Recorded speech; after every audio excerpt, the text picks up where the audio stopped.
جہاں اہل سنت میں سیدہ کائنات کے تذکرہ کرنے پر، مولا علی کا تذکرہ کرنے پر، حسنین کا تذکرہ کرنے پر، جمیع اہل بیت کا تذکرہ کرنے پر شیعت کے فتوے لگ جائیں تو کون سی سنیت لے کر بیٹھے ہو؟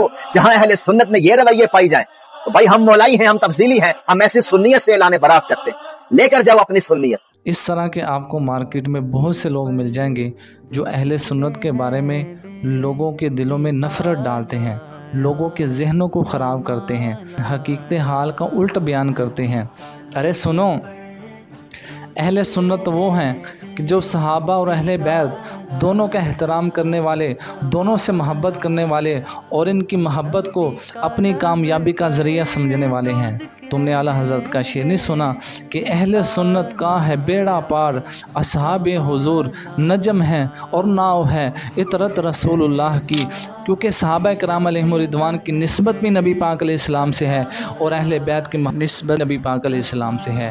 ہم دونوں سے محبت کرتے ہیں کیونکہ دونوں کی نسبت نبی پاک علیہ السلام سے ہے۔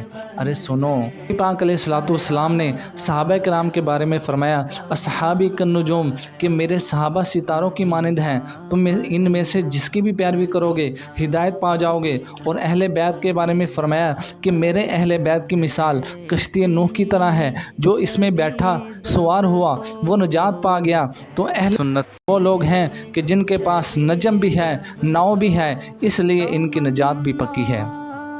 تم کون سا عقیدہ لے کے بیٹھے ہو؟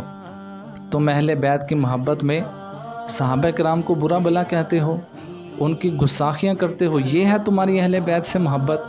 تمہارے ملا باقر مجلسی نے لکھا ہے کہ نبی پاک علیہ السلام کی اس دنیا سے جانے کے بعد 4 لوگوں کے سوا سارے مرتد ہو گئے۔ حضرت علی بن ابی طالب، مقداد، سلمان اور ابو ذر رضی اللہ تعالیٰ عنہم، ان کے سوا سارے مرتد ہو گئے۔ اور تمہارے غلام حسین نجفی نے لکھا ہے کہ تم جو صحابہ کرام کی رٹ لگاتے ہو اور تم کہتے ہو کہ 3 خلفاء افضل ہیں، اور اتنے 100 سال گزر گئے، تمہارا بڑے سے بڑا عالم دین ان کے ایمان کو ثابت نہیں کر سکا۔ یہ ہے تمہاری اہل بیت کی محبت؟ لے جاؤ تم اس طرح کا عقیدہ، ہمیں نہیں چاہیے۔ ارے ہم تو وہ ہیں کہ جو صحابہ کی محبت میں اہل بیت کو نہیں چھوڑتے اور اہل بیت کی محبت میں صحابہ کو نہیں چھوڑتے۔